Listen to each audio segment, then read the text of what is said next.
So yun mga par, may bagong daan tayo nga ngayon dito, mga kagulong.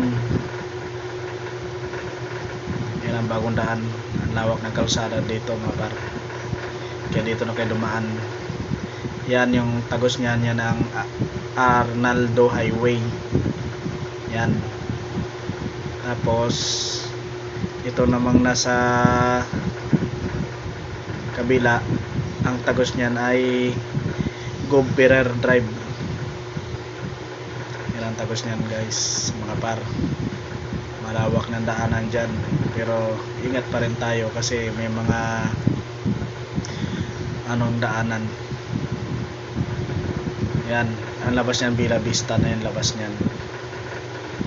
Yan, kaya dito tayo dumaan, mas mabilis pag galing ka ng Buena Vista.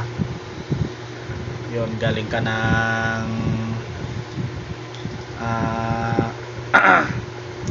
DB Mart, Manggahan.